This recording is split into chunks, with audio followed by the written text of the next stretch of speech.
The whole shloka will be recited by the particular person. So make sure that you have the PDF is available in your hands in a printed format. It is not virtual mode, because so that you can split it, like where I need to stop it, where I need to convert the visarga into sa, s, ish, based on the next letter, um, which is located in the next word. So you have to be well versed. In order to well verse yourself, you have to keep the physical format of the printout, which is very, very essential and which will be more useful while learning. So here we are focusing on pronunciation. Pronunciation plays a very vital role. If you take two words like Renu and Rana, so if you pronounce Ra as Re, Renu means particles. While coming to Rana means it's a war field, Rana Bhumi. Rana Bhumi means war field. There is a huge difference between Rana and Renu. There are so many words like that. So you should not like take it as granted. So it should be we should be in a focused manner. We should learn in a focused manner, which plays a vital role while chanting Lakshmi Sahasranama Stotram. Thank you. We'll proceed further with, we'll start Lakshmi Sahasranama Stotram. I think you have all physical formats, that means printout in your hands. If not so, please make sure that from tomorrow onwards you have Lakshmi Sahasranama Stotra printout, which will be more useful for you in learning process. Thank you. Akshit, can you please call out the first person?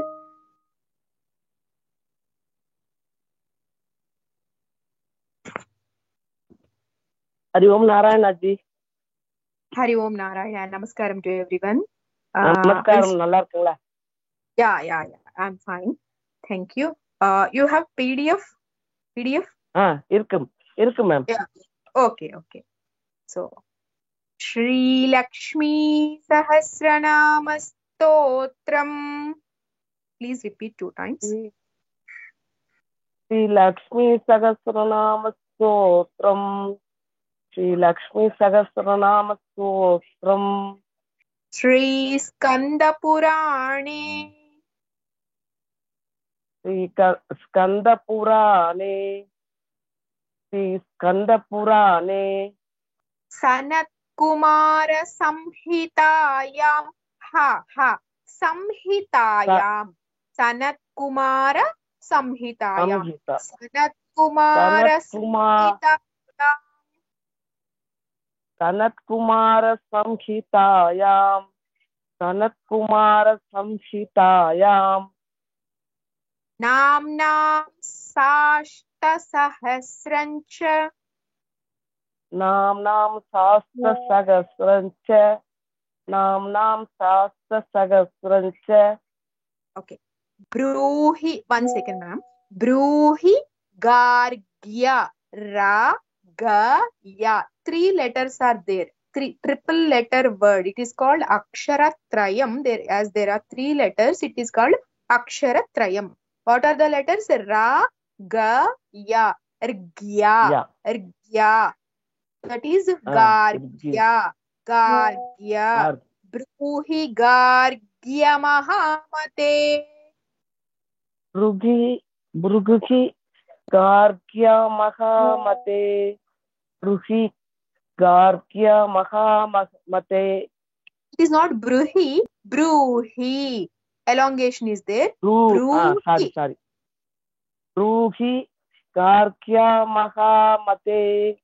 Bruhi Gargya Mahamate. Namnam Sashta Sahasrancha. Bruhi Gargya Mahamate. Namnam Sashta Sahasrancha. Bruhi Gargya Mahamate. Namnam Sashta Sahasrancha. Bruhi Gargya Mahamate. Bruhi, no elongation. Gargya, no elongation. Bruhi Gargya Mahamate. It's not Bruhi. Gargya. Okay. No dirgha aksharas. Once again, please. Okay, ma'am.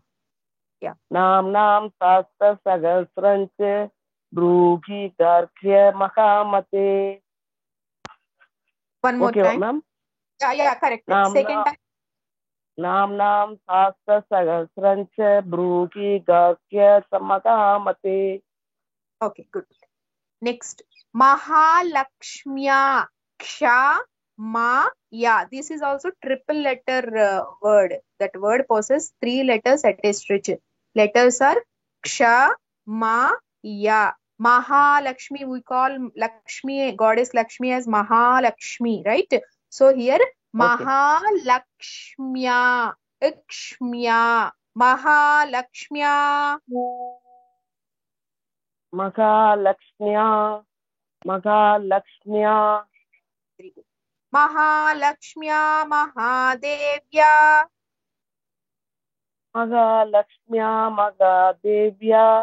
Mahalakshmya Magadevya. Bhukti. One second. Bha is Mahaprana. Please underline that letter Bha in Bhukti. Okay. And the next word is Mukyartha. Ra with Ra Tha is there. That is also Mahaprana. Please underline that one. And Siddhaye. In the word Siddhaye, one Dha is Mahaprana, the other one is Alpaprana. Please underline that one also. In Siddhaye, one Dha is Mahaprana. Siddhaye. Okay. Bhukti Bha is Mahaprana. Mukyartha Tha is Mahaprana. Siddhaye Dha is Mahaprana. Bhukti Mukyartha Siddhaye. Bhukti Mukyartha Siddhaye. Bhukti Mukyartha Siddhaye. No. 1 minute. Bhukti Bha is Mahaprana. You have to stress. Bhukti. Bhukti. Bhukti. Bha. Bhu. BHU. Bhu. Bhu. Correct. Bhukti. Bhukti Mukyartha Siddhaye. Please, 1 second, ma'am. Please concentrate on Bhukti first, then we'll move on to the next words. Please. Bhukti. Bhukti. It is Bhu. Bhu. BHU. Bhu. Bhu. Ha. Bha. Correct. Bhukti. Bhukti. Correct. Mukyartha. Tha is Mahaprana. Mukyartha. Mukyartha.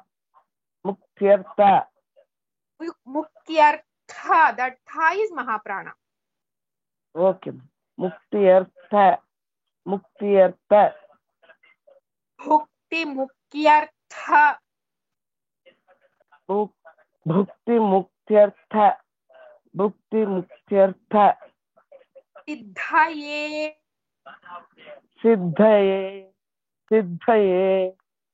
Bhukti Mukyartha Siddhaye. Bhukti Mukyartha Siddhaye. Okay. Did you underline those Mahapranas? Have you? Okay, ma'am. Okay. Please underline so that you don't commit mistakes. Okay. Mahalakshmya Mahadevya. Bhukti Mukyartha Siddhaye. Mahalakshmya Magadevya. Bhukti Mukyartha Siddhaye. Mahalakshmya Magadevya. Bhukti Mukyartha Siddhaye. Siddhaye. Correct. Good. Siddhaye. Correct. Good. Everyone should repeat after her loudly. Then only you will get it. Okay. It's very, very important. Please dedicate yourself for the entire session only to memorize Goddess Lakshmi's namas. Okay. Thank you, ma'am. Thank you. Next person, Okay, Akshay. thank you, ma'am.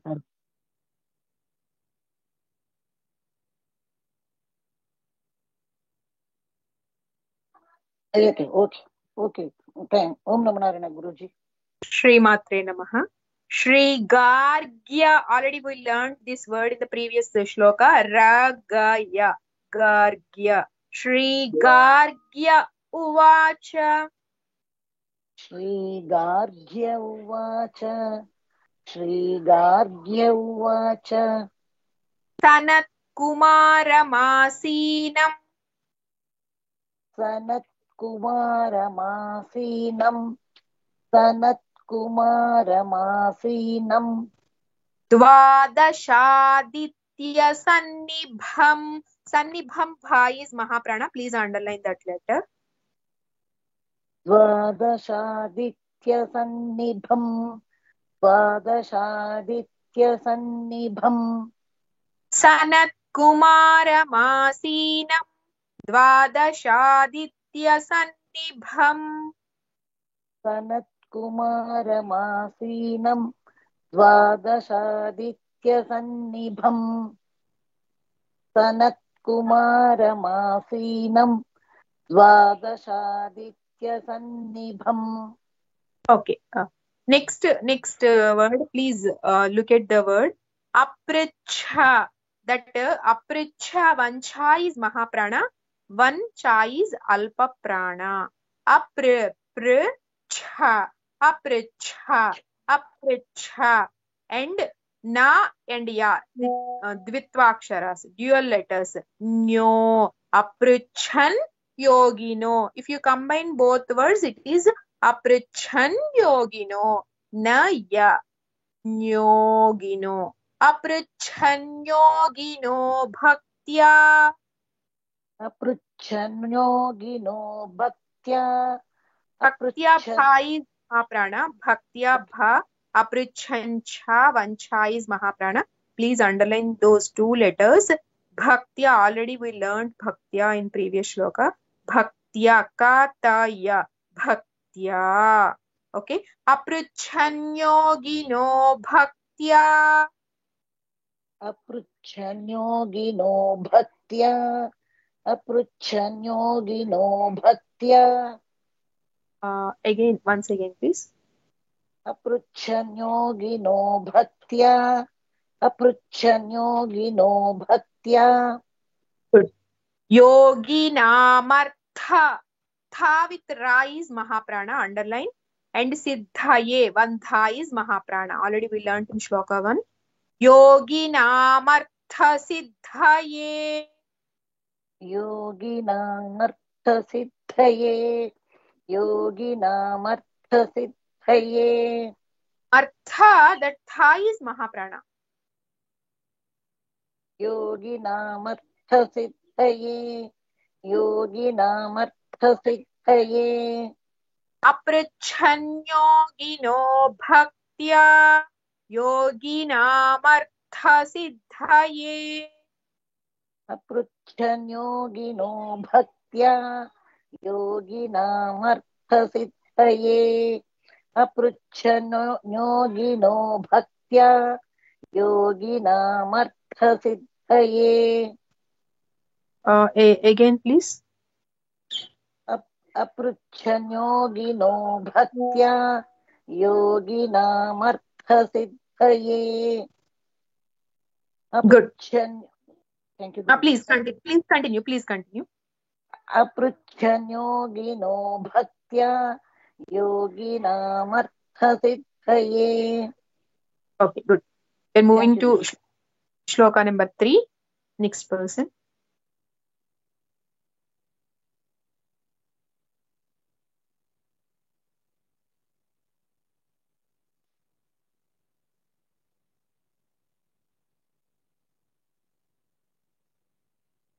Hari Om. Om Namo Narayana. Shri Matre Namaha. Sarvalaukika karmabhyo. Bha is Mahaprana. One second. Bha is Mahaprana. With Bha, Ya is also there.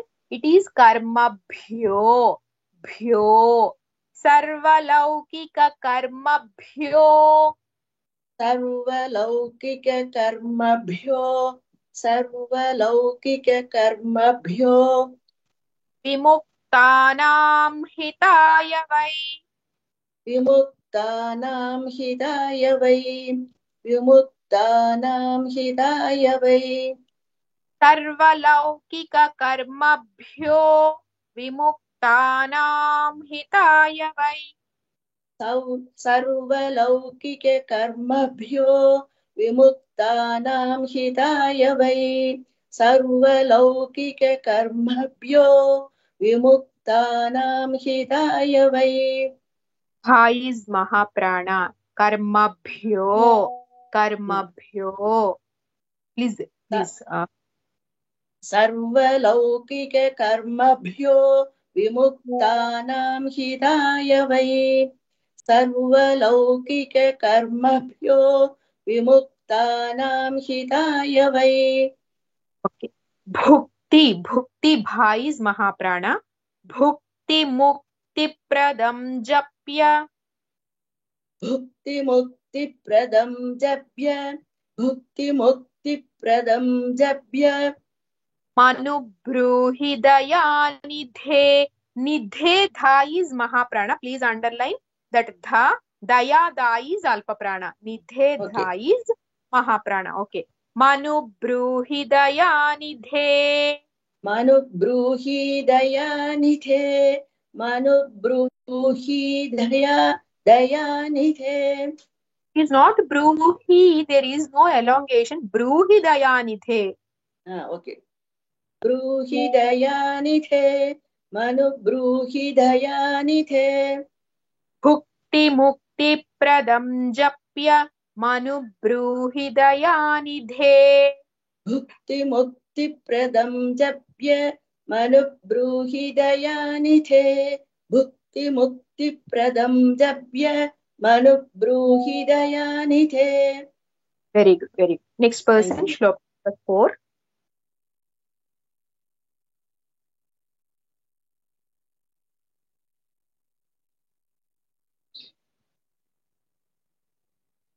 hello hari om श्रीमात्रे नमः Sanat Kumara Bhagavan here I am splitting the words so that it will be easy for us to learn so Sanat Kumara Bhagavan okay Bhagavan bha is mahaprana please underline that Sanat Kumara Bhagavan Sanat Kumar Bhagavan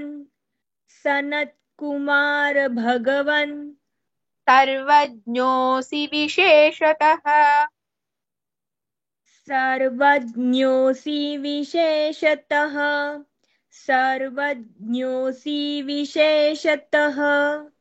See there is no elongation सर्वज्ञोऽसि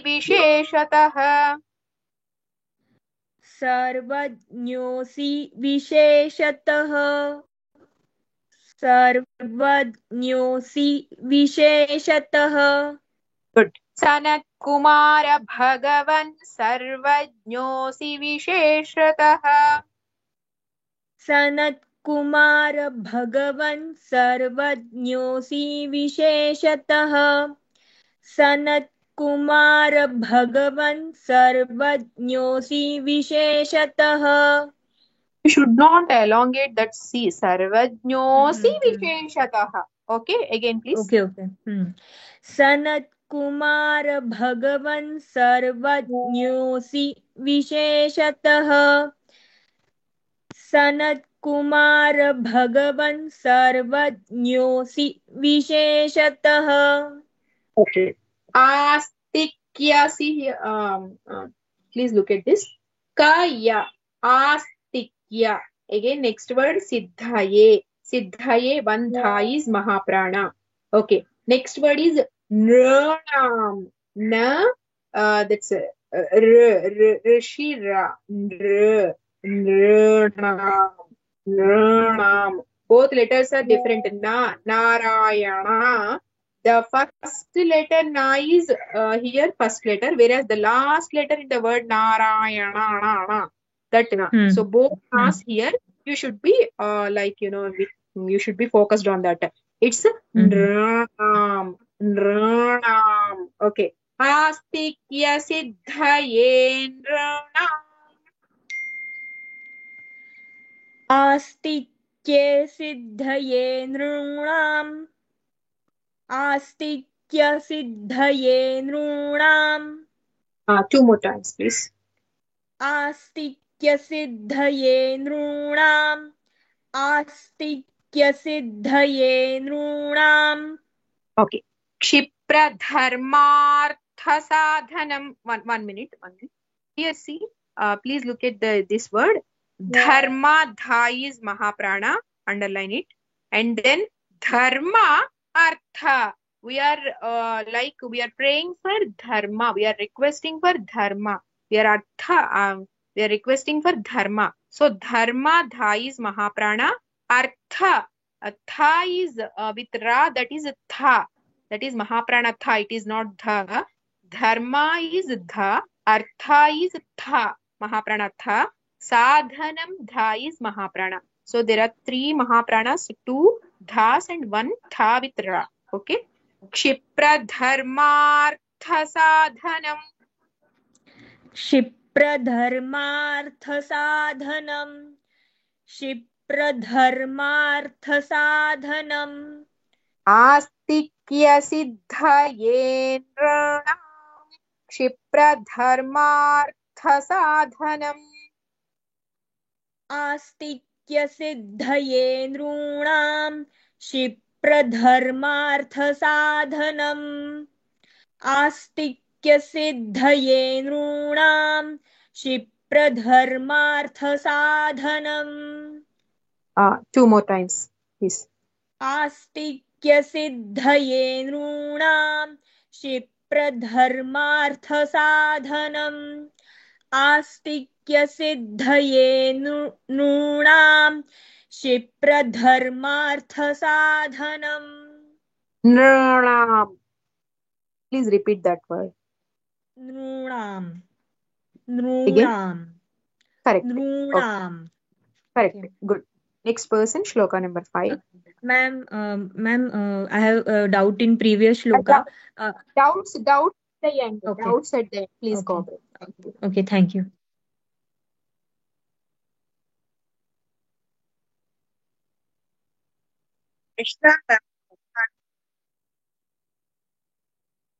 Shri Matre Namaha. Are you there? Yes, ma'am. Arivo. Yeah. Khidyanti. Kha is Mahaprana. Please underline that word. Khidyanti manavas sarve. Manavas, double S is there. Manavas sarve. Khidyanti manavas sarve. Khidyanti manavas sarve. Khidyanti manavas sarve. Dhana bhavena kevalam. Dha and bha both are Mahapranas. Please underline those 2 letters. Dhana bhavena kevalam. Dhana bhavena kevalam. Dhana bhavena kevalam. Khidyanti manavas sarve. Dhana bhavena kevalam. Khidyanti manavas sarve. Dhana bhavena kevalam. Khidyanti manavas sarve. Dhana bhavena kevalam. It's not Bhanu. Bhanu means sun. Bhavena. It's not Bhanena. It's Bhanena means it belongs to Bhanu. That is sun. Bhavena. Correct. Bhavena. Again. Oh, that line. Yeah. Please. Yeah. Khidyanti manavas sarve. Dhana bhavena kevalam. Khidyanti manavas sarve. Dhana bhavena kevalam. Okay. Siddhyanti. Here, Siddha, already we are all well versed with Siddha. From the beginning itself, we are learning this word. Okay. Here, one more letter added. That is Siddhya. Siddhya. One dha is Mahaprana. Along with that, ya is also there. Siddhyanti. Again, dhaninonyasya. See here, dhanino, na and sa, both letters have ya with it. So all together, ya with siddhya, dhaninonyasya, na ya sa ya. Okay. Siddhyanti dhaninonyasya. Siddhyanti dhaninonyasya. Siddhyanti. Yes, ma'am. No. Continue, please. Siddhyanti dhaninonyasya. Again. Siddhyanti dhaninonyasya.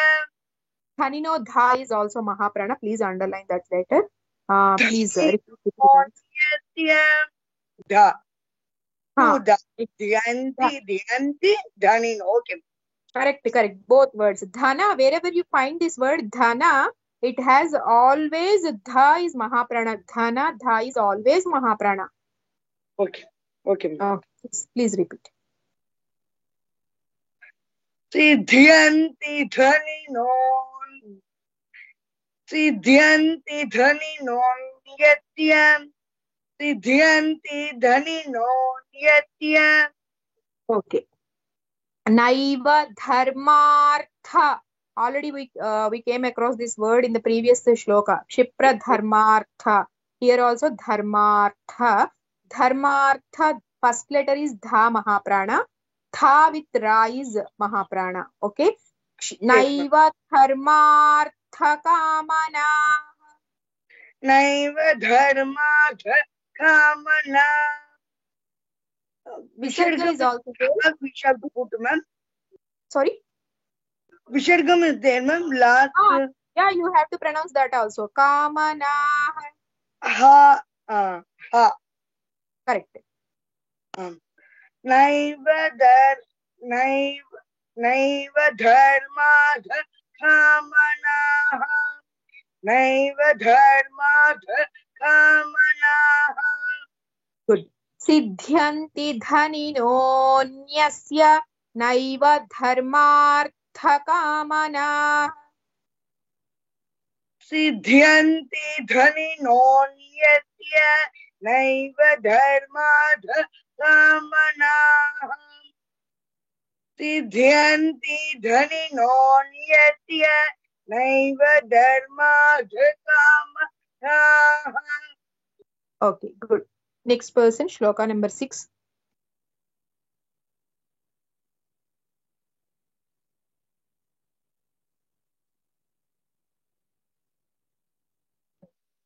Srimatre Namaha Guruji. Srimatre Namaha. Daridrya, daraya. 3 letters are there. Daridrya. Okay. Daridrya dhvamsini nama. In the word dhvamsini, dha is Mahaprana. Underline that dha. Daridrya dhvamsini nama. Daridryadvamsini nama. Daridryadvamsini nama. The word dhvamsini, that dha is Mahaprana. Daridryadvamsini nama. Dhvamsini. Daridryadvamsini nama. Again. Daridryadvamsini nama. Kena vidya prakirtita. Kena vidya prakirtita. Kena vidya prakirtita. Daridrya dhvamsini nama kena vidya prakirtita. Daridryadvamsini nama kena vidya prakirtita. Daridryadvamsini nama kena vidya prakirtita. Please repeat the word dhvamsini. Dha is Mahaprana. Daridryadvamsini. Please focus on only that particular word. Dhvamsini. Dvamsini. Again. दारिद्र्यध्वंसिनि Please repeat only that particular word, dhamsini. ध्वंसिनि That dha is mahaprana, like dhana, dharani, dhamsini. Okay. Kena va brahma vidyapi. Brahma word you have to pronounce first ma after brahma. Brahma. It is not brahma. Already you have learned this thing in Vishnu Sahasranama shloka number 71. Okay. So here also the same rule applies. Brahma. It is Brahma. Ha is complete letter. Ma is half letter. It comes after Brahma. It is Brahma. It is not Brahma. Brahma. Okay. Kena va Brahma vidyapi. केन वा ब्रह्म विद्यापि केन वा ब्रह्म विद्यापि It is not Brahma. It is Brahma. Ha. H-A, ha. One is ma. Other one is ha. Brahma Brahma. No. Brahma One second. Brahma. One letter is ma. Other letter is ha. Brahma Hello, ha. Brahma No. Brahma. Brahma Correct. Again, please. Brahma Kena va Brahma vidyapi. केन वा ब्रह्म विद्यापि केन वा ब्रह्म विद्यापि केन मृत्युविनाशिनी. केन मृत्युविनाशिनी केन मृत्युविनाशिनी केन वा ब्रह्म विद्यापि केन मृत्युविनाशिनी. केन वा ब्रह्म विद्यापि केन मृत्युविनाशिनी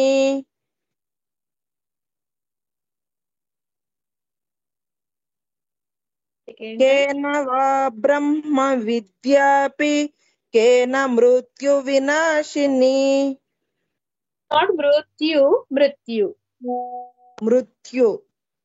Correct. Okay, good. Next, we're moving to next shloka number 7.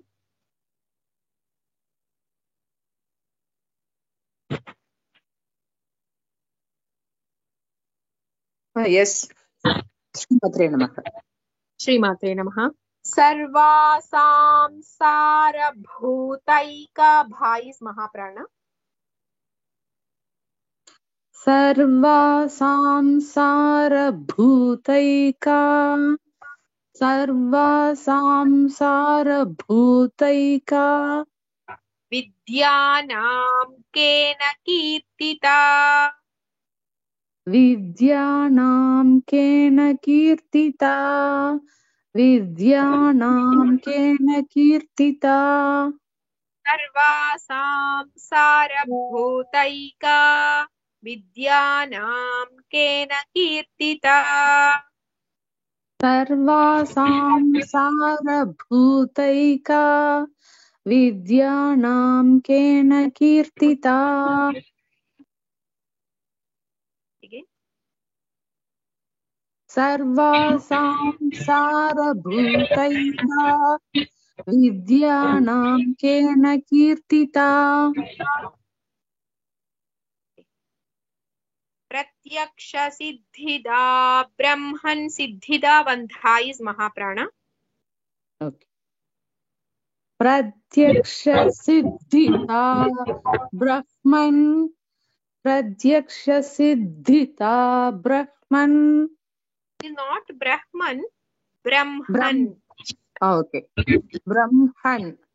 Correct. Brahman. Correct. Pratyaksha siddhita Brahman. Again, please. Pratyaksha siddhita Brahman. Again. प्रत्यक्षसिद्धिता ब्रह्मन् Correct. Tama chakshva. Kshava. Kshva. Kshva. Tama chakshvadaya nidhe. Nidhe dha is Mahaprana. तामा चक्ष्वदयानिते तामा चक्ष्वदयानिधे प्रत्यक्ष सिद्धिदा ब्रह्मन् तामा चक्ष्वदया निधे. प्रत्यक्षसिद्धिदा ब्रह्मन् तामा चक्ष्वदयानिधे प्रत्यक्षसिद्धिदा ब्रह्मन् तामा चक्ष्वदयानिधे. Okay, good.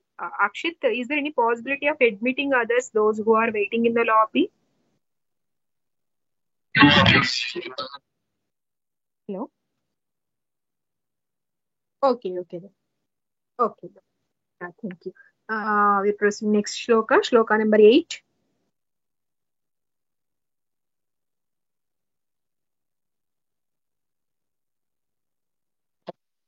हरि ओम मैम. श्रीमात्रे नमः. सनत्कुमार उवाच. सनत्कुमार उवाच. सनत्कुमार उवाच. साधु पृष्टं महाभागास्. साधु धा is Mahaprana. Mahabhagas bha is Mahaprana. It is prishtam. Prishtam. Okay. Sadhu prishtam mahabhagas. साधु पृष्ठं महाभागास्. साधु पृष्ठं महाभागास्.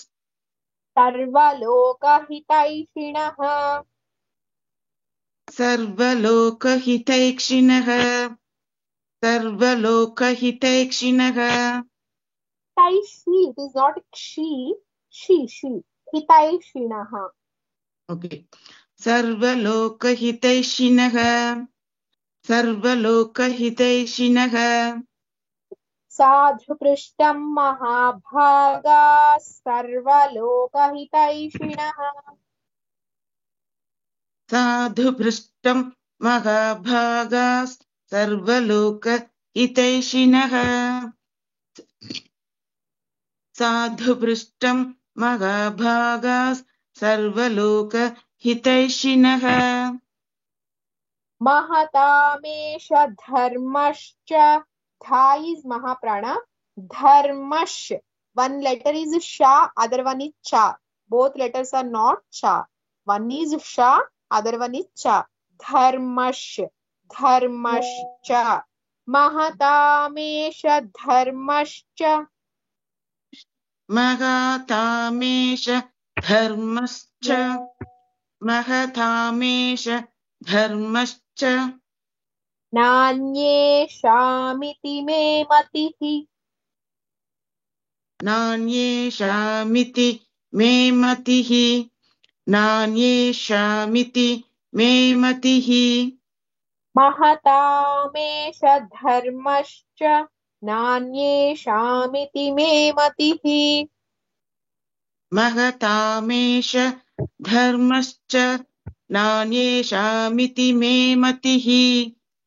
महतामेष धर्मश्च नान्येषामिति मे मतिः. Next person, shloka number 9.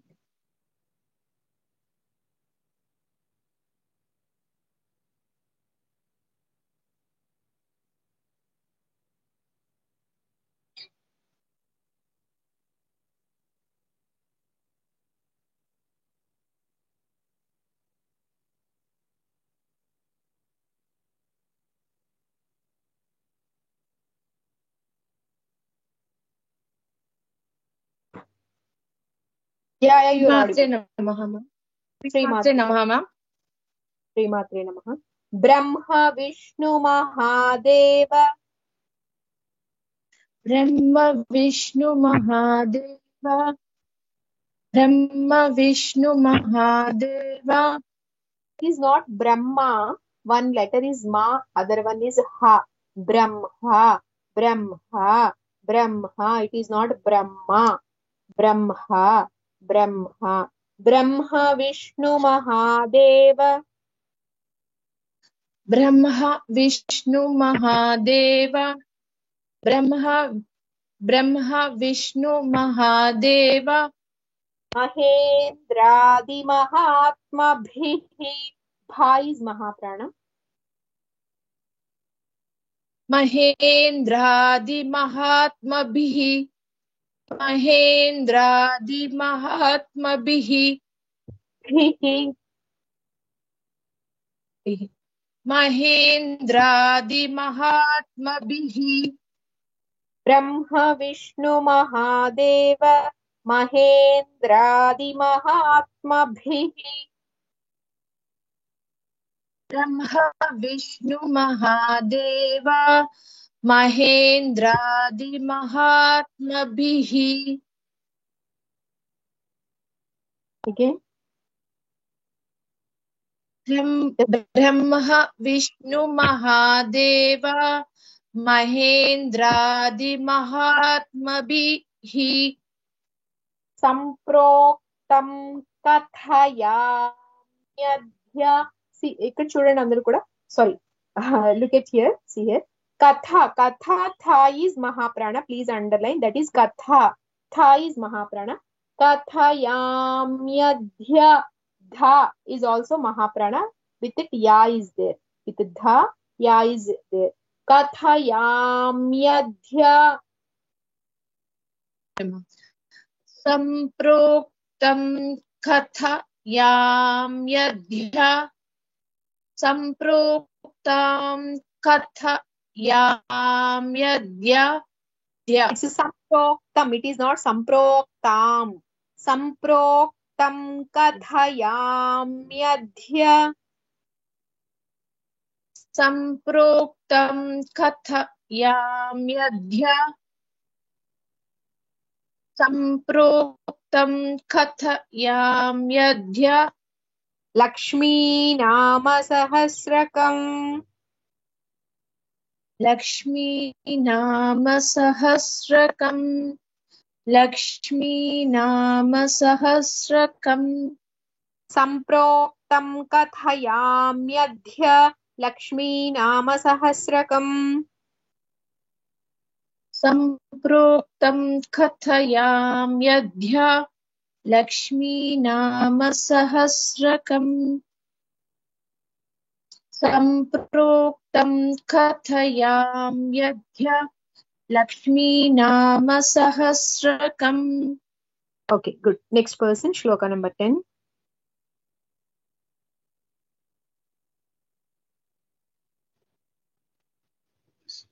Oh, yes.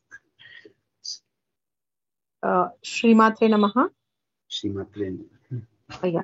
Yasyo charana. Yasya ucharana. Here both chas alpa pranas only. Yasyo charana matrena. Yasyocharana matrena. Yasyocharana matrena. Yasyo charana. It is not yasya. Yasyo o. Okay. Yasyo charana matrena. Yasyocharana matrena. Yasyocharana matrena. Daridryan. Already we learned this word daridrya. Daridryan muchyate naraha. Daridryan muchyate naraha. Daridhyan muchyate naraha. Daridhyan muchyate naraha. All are alpa pranas. Both das alpa pranas only. Daridrya. Daridryan muchyate naraha. Daridhyan muchyate naraha. Daridhyan muchyate naraha. It is not muchyate, muchyate. Chaya, muchyate. Daridhyan muchyate naraha. Daridhyan muchyate naraha. Yasyo charana matrena. दारिद्र्यान्मुच्यते नरः. यस्योच्चारणमात्रेण दारिद्र्यान्मुच्यते नरः यस्योच्चारणमात्रेण दारिद्र्यान्मुच्यते नरः. In this line, no mahapranas, all are alpapranas. Okay. Kim punastajjapajapi. Here, 2 times ja. Ja is double letter, like kim punastaj is ja. 2 times ja. And again, japa japi. There also ja is 2 times. Okay. Kim punastajjapajapi. Kim punastajjapajapi. Kim Not japi, japa japi. Japaj japi. Ja, it's not japi. Kim punastajjapajapi. Japi, japa japi. No elongation for ja. It's not dirghakshara, it is a hasvakshara. Kim punastajjapajapi. Kim punastajjapajapi. Japa japi. As there are 2 jas, japa japi. Kim punastajjapajapi. Kim punastajjapajapi. Japa japi. Ja. Ja, as ja repeated twice, we have to give stress on that. Japa japi. Japa japi. Kim punastajjapajapi. Japa japi. Japa japi. Kim punastajjapajapi. Correct. Again. Kim punastajjapajapi. Sarveshtarthana. The tha with ra is mahaprana. Sarveshtarthana vapnuyat. Sarveshtarthana vapnuyat. Sarveshtarthana vapnuyat. Okay. Sarveshtarthana vapnuyat.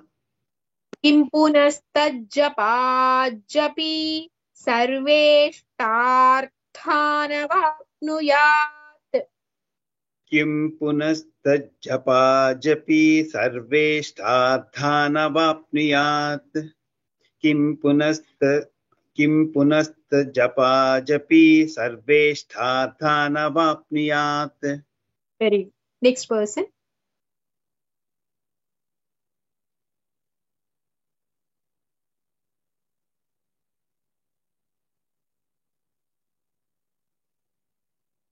Hello. Shrimatre namaha. Shrimatre namaha. Om Asya Shri Lakshmi Divya Sahasranama Stotra Mahamantrasya. One second. Please look at the words carefully. So we have to chant like this only. I'll correct if you commit any mistake. So I'm repeating once again. Asya Shri Lakshmi Divya Sahasranama Stotra Mahamantrasya. Okay. Asya Shri Lakshmi Divya Sahasranama Stotra Mahamantrasya. Om Asya Shri Lakshmi Divya Sahasranama Stotra Mahamantrasya. Om Asya Shri Lakshmi Divya Sahasranama Stotra Mahamantrasya. 2 times, please. Om Asya Shri Lakshmi Divya Sahasranama Stotra Mahamantrasya. Om Asya Shri Lakshmi Divya Sahasranama Stotra Mahamantrasya. Ananda Karda Machiklitendira. One second. Machiklitendira Sutadayo. Okay. Please repeat only word. This is a bit difficult, not too difficult. Okay. Ananda Karda. Ananda Karda आनन्दकर्द मचिक्लीतेन्दिरासुतादयो मचिक्लीतेन्दिरासुतादयो मचिक्लीतेन्दिरासुतादयो महात्मनो in some places, in some versions they have mentioned it as an elongated letter. Both correct. Mahatmano both means the same. Here in this context both means the same. Mahatma both are correct. Mahatmano maharshayah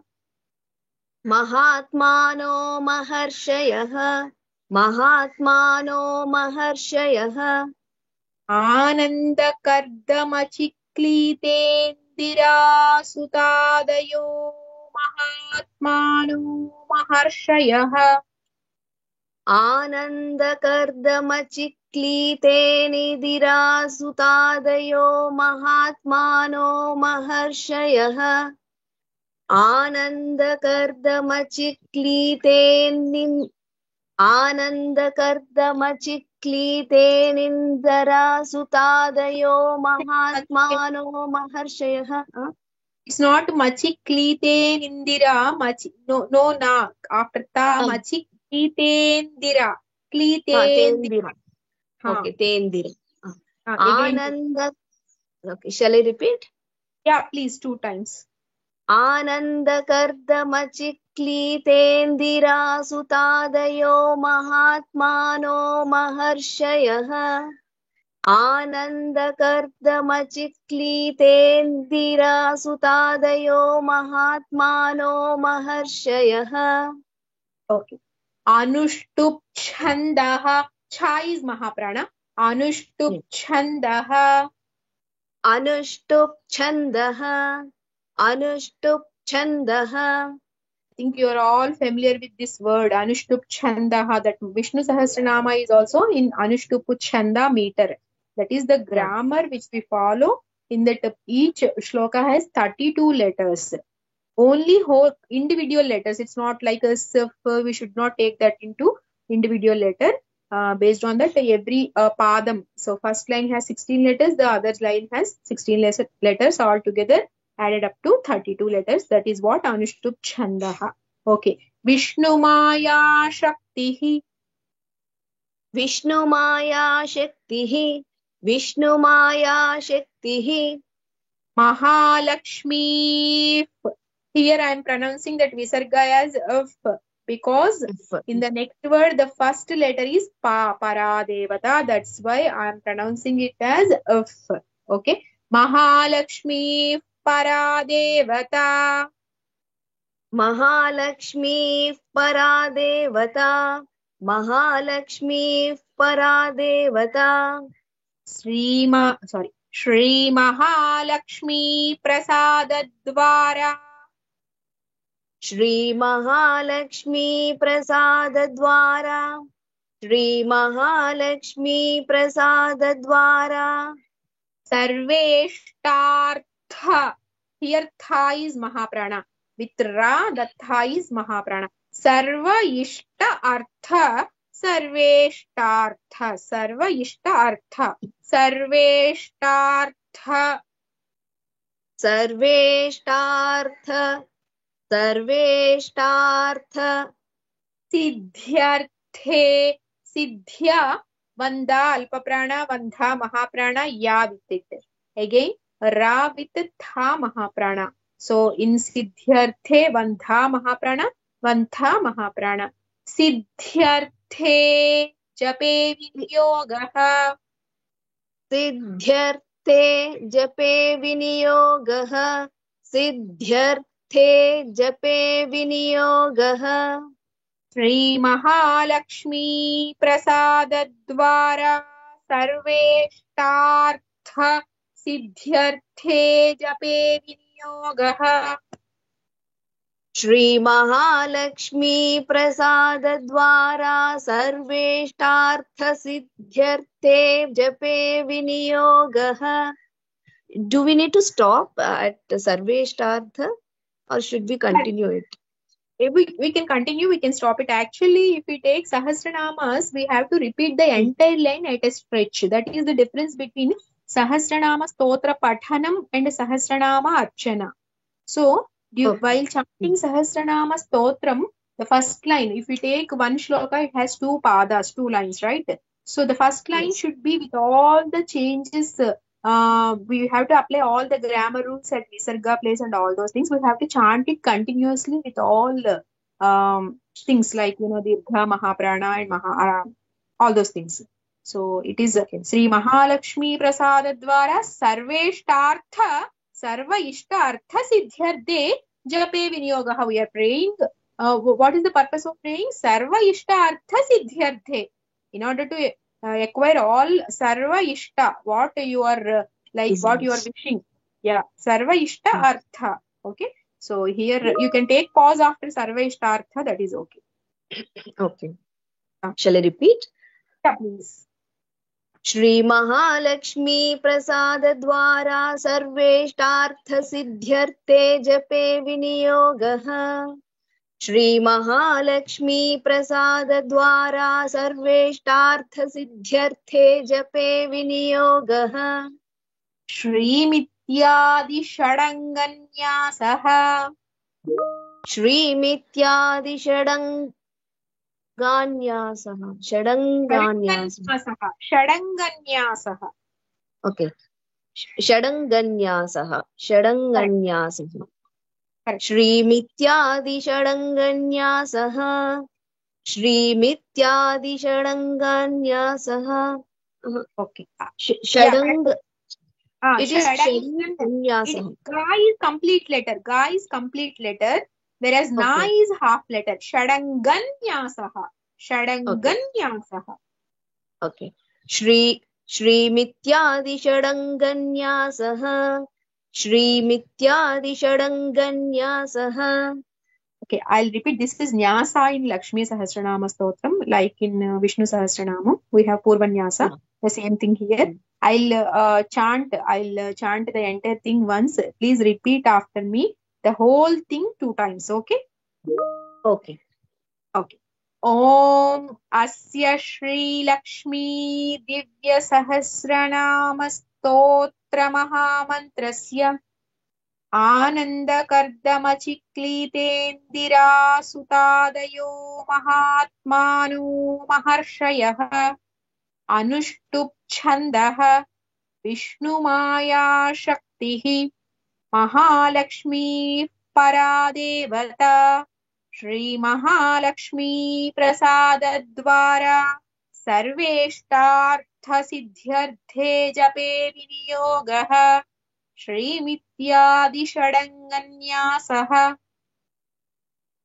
Om Asya Shri Lakshmi Divya Sahasranama Stotra Mahamantrasya Anandakardamachiklitendira Sutadayo Mahatmano Maharshayah Anushtup Chandah Vishnumaya Shaktihi Mahalakshmi Paradevata Shri Mahalakshmi Prasada Dwara Sarveshtartha Siddhyarthe Jape Vinyogaha Shri Mityadi Shadanganyasaha.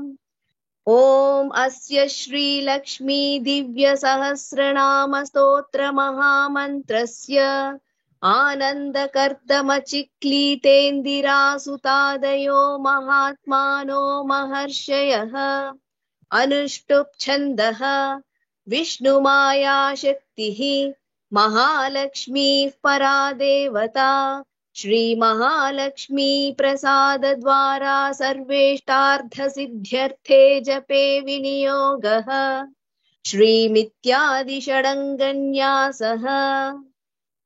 Okay. Thank you. I hope I hope it well went, ma'am. Yeah. It's good. Absolutely fine. Thank you so much. Okay. So we move on to Dhyanam. Dhyanam has got only 3 shlokas. We'll wind up after Dhyanam. Please be cooperate. Yeah. Okay. Thank you.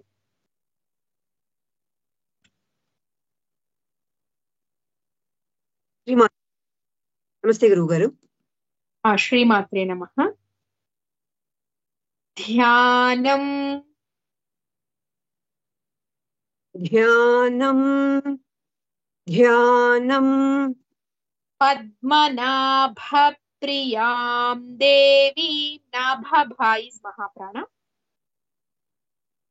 पद्मनाभप्रियां देवीं पद्मनाभप्रियां देवीं पद्माक्षीं पद्मवासिनीं पद्माक्षीं पद्मवासिनीं पद्माक्षीं पद्मवासिनीं पद्मनाभप्रियां देवीं पद्माक्षीं पद्मवासिनीं पद्मनाभप्रियां देवीं पद्माक्षीं पद्मवासिनीं पद्मनाभप्रियां देवीं पद्माक्षीं पद्मवासिनीं पद्मवक्त्रां it's not वक्र वक्त्र Qatar अक्षरत्रयं वक्त्रां इक्त्र वक्त्र वक्त्र 3 letters Qatar वक्त्र पद्मवक्त्रां पद्महस्तां पद्मवक्त्रां पद्महस्तां पद्मवक्त्रां पद्महस्तां वन्दे पद्मामहर्निशम् वन्दे पद्मामहर्निशम् वन्दे पद्मामहर्निशम् पद्मवक्त्रां पद्महस्तां वन्दे पद्मामहर्निशम्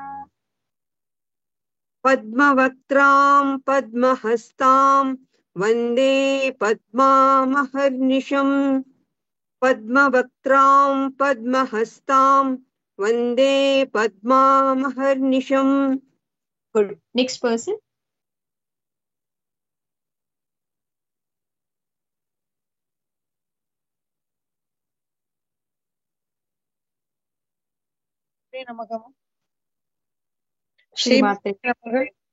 श्रीमात्रे नमः। पूर्णेन्दुवदनां दिव्य पूर्णेन्दुवदनां दिव्य पूर्णेन्दुवदनां दिव्य रत्नाभरणभूषितां बोथ भास महाप्राण रत्न आभरणभूषितां रत्नाभरणभूषितां रत्नाभरणभूषितां बोथ भास महाप्राणस रत्नाभरणभूषितां रत्नाभरणभूषितां पूर्णेन्दुवदनां दिव्यरत्नाभरणभूषितां पूर्णेन्दुवदनां दिव्य रत्नाभरणभूषितां पूर्णेन्दुवदनां दिव्य रत्नाभरणभूषितां वरदाभय भा इस् महाप्राण वरदा वरद अभय हस्ता hasta means hand varada abhaya hastadhyam here varadabhaya bha is mahaprana hastadhyam dha is mahaprana with dha ya is also there it is not hastadham it is hastadhyam varadabhaya hastadhyam वरदाभय हस्ताढ्यां वरदाभय हस्ताढ्यां ध्यायेच dha is mahaprana ध्यायेच both chas mahaprana ध्यायेच chandra sahodarim ध्यायेच chandra sahodarim okay ध्यायेच chandra sahodarim ध्यायेच chandra sahodarim ध्यायेत् चन्द्रसहोदरीं ध्यायेत् चन्द्रसहोदरीं वरदाभय हस्ताढ्यां ध्यायेत् चन्द्र सहोदरीं वरदाभय हस्ताढ्यां ध्यायेत् चन्द्रसहोदरी वरदाभयहस्ताढ्यां ध्यायेत् चन्द्रसहोदरी. Very good, very good. Next person.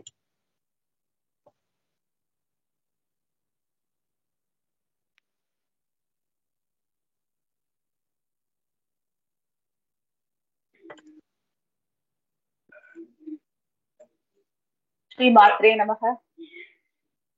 Srimatre Namaha. Ichha Rupam Mancha is Mahaprana. Ichha Rupam Bhagavatas. इच्छारूपां भगवतस्. इच्छारूपां भगवतस्. Bhagavatas Bha is Mahaprana. Yes. इच्छारूपां भगवतस्. इच्छारूपां भगवतस्. Satchidanandarupini. सच्चिदानन्दरूपिणीं. सच्चिदानन्दरूपिणीं. Ichharupam Bhagavatas Satchidanandarupini. इच्छारूपां भगवतस् सच्चिदानन्दरूपिणीं. Second time. इच्छारूपां भगवतस् सच्चिदानन्दरूपिणीं. Sarvajñam Sarvajanani. सर्वज्ञां सर्वजननीं. सर्वज्ञां सर्वजननीं. Vishnu Vakshasthalayam. Here Vishnu Vakshas Sthala. Sthala Tha is Mahaprana. Sthala Alayam. Sthala Alayam. Vishnu Vakshasthala Alayam. Sthalayam. Vishnu Vakshasthalayam. विष्णुवक्षस्थलालयां. विष्णुवक्षस्थलालयां. Sarvajñam Sarvajanani. Vishnu Vakshasthalayam. सर्वज्ञां सर्वजननीं. विष्णुवक्षस्थलालयां. सर्वज्ञां सर्वजननीं. विष्णुवक्षस्थलालयां. Dayalu Manisham Dhyayet. Dha is Mahaprana in Dhyayet. दयालुमनिशं ध्यायेत्. दयालुमनिशं ध्यायेत्. Sukha. Sukha. Kha is Mahaprana. Sukha. Sukha. Siddhi. Siddhi Vandha is Mahaprana. Sukha Siddhi Swarupini. सुखसिद्धि स्वरूपिणीं. सुखसिद्धि स्वरूपिणीं. Siddhi. Sukha Siddhi Swarupini. सुखसिद्धि स्वरूपिणीं. Again. सुखसिद्धि स्वरूपिणीं. Dayalu Manisham Dhyayet. Sukha Siddhi Swarupini. दयालुमनिशं ध्यायेत्. सुखसिद्धिस्वरूपिणीं. दयालुमनिशं ध्यायेत्. सुखसिद्धिस्वरूपिणीं. Okay. In your PDF after this, any text is there? यथोपदेशं It जपित्वा. is there. Okay. Which language you are following? Tamil Tamil. Okay. Okay then. Good. Tamil. Next person.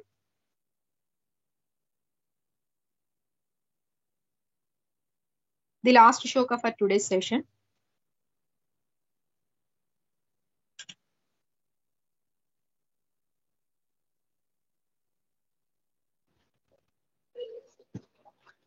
श्रीमात्रे नमः. Srimatre Namaha. Yathopadesham Japitva. Yathopadesham. Yatha Tha is Mahaprana. Yathopadesham Japitva.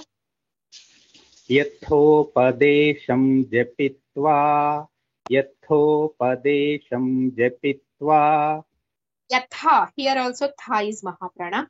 Yatha kramam devyai. Devyai with va, ya is there. Devyai. It is not devai.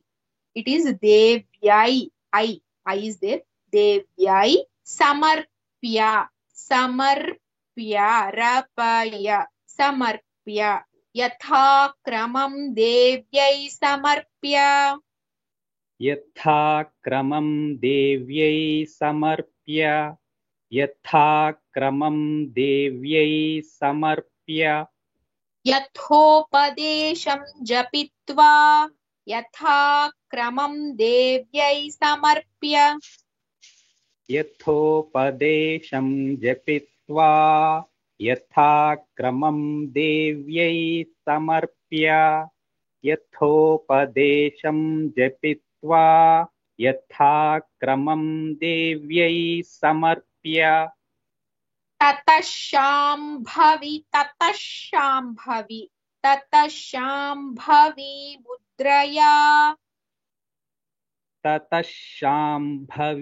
मुद्रया ततः शाम्भवी मुद्रया लक्ष्मीमनुसन्धाय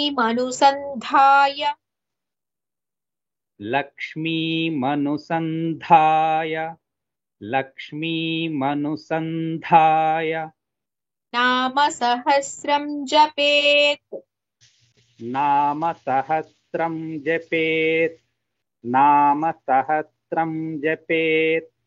ततः शाम्भवी मुद्रया लक्ष्मीमनुसन्धाय नाम सहस्रं जपेत् ततः शाम्भवी मुद्रया लक्ष्मीमनुसन्धाय नाम सहस्रं जपेत् ततः शाम्भवी मुद्रया लक्ष्मीमनुसन्धाय नाम सहस्रं जपेत्. Very good. Okay, before leaving the session, I'll chant all the shlokas from the beginning to Dhyanam. Please repeat everyone after me in mute position. If you have any doubts, those who have doubts, they can stay back so that we'll clarify our doubts. Okay, thank you so much. Please be on mute. Don't unmute yourself in the middle. If you have any doubts, please mark it at the particular shloka so that it will be easy for you. If someone poses the same question, don't repeat it again and again. If you have the same question like others, don't ask it again and again. Okay, thank you so much. Om Shri Lakshmi Sahasranama Stotram Shri Skanda Purane Sanat Kumara Samhitayam Namnam Sashta Sahasrancha Bruhi Gargya Mahamate Mahalakshmya Mahadevya Bhukti Mukyartha Siddhaye Gargya Uvacha Sanat Kumara Masinam Dvadashaditya Sannibham Apricchanyogino Bhaktya Yoginamartha Siddhaye Sarvalaukika Karmabhyo Vimuktanam Hitaya Vai Bhukti Mukti Pradam Japya Manubruhidayanidhe Sanat Kumara Bhagavan Sarvajnosi Visheshatah Astikya Siddhaye Nranam Shipradharmartha Sadhanam Khidyanti Manavas Sarve Dhana Bhavena Kevalam Siddhyanti Dhaninonyasya Naiva Dharmartha Kamanah Daridryadhamsini Nama Yena Vidya Prakitita Yena Va Brahma Vidyapi Yena Mrityu Vinashini Sarvasam Sarabhutaika Vidyanam Kena Kirtita Pratyaksha Siddhida Brahman Tama Chakshvadayanidhe Sanat Kumara Uvacha Sadhu Prishtam Mahabhaga Sarvalokahitaishinah Mahatamesha Dharmascha Nanyeshamiti Me Matihi Brahma Vishnu Mahadeva Mahendradi Mahatmabhihi Samproktam Kathayamyadhya लक्ष्मीनामसहस्रकम् यस्योच्चारणमात्रेण दारिद्र्यान्मुच्यते नरः किं पुनस्तज्जपाज्जपि सर्वेष्टार्थानवाप्नुयात्।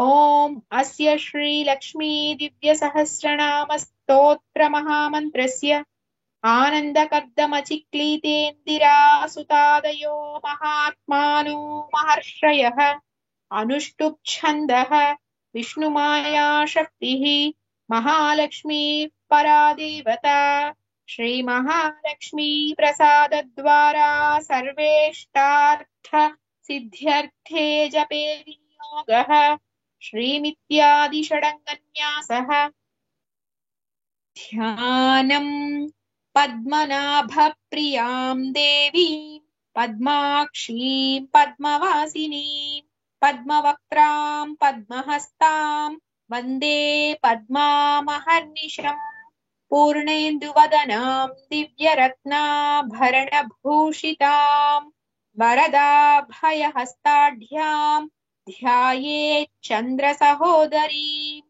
इच्छारूपां भगवतः सच्चिदानन्दरूपिणीं सर्वज्ञां सर्वजननीं विष्णुवक्षस्थलालयां दयालुमनिशं ध्यायेत् सुखसिद्धिस्वरूपिणीं यथोपदेशं जपित्वा यथाक्रमं देव्यै समर्प्य ततः शाम्भवी मुद्रया लक्ष्मीमनुसन्धाय नाम सहस्रं जपेत्. Thank you. We'll proceed to ending prayer and after that, ending prayer and after that doubts. Those who have doubts, please stay back and raise your hands. Don't repeat the same doubt again and again. If someone has posed the question, don't ask it again in order to utilize our time fruitfully. Thank you.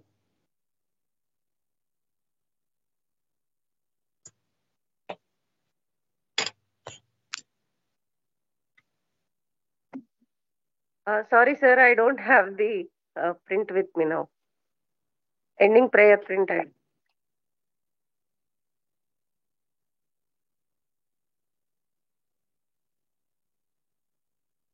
Yes, sir. Shri Rama Rama Ramatikar, sir.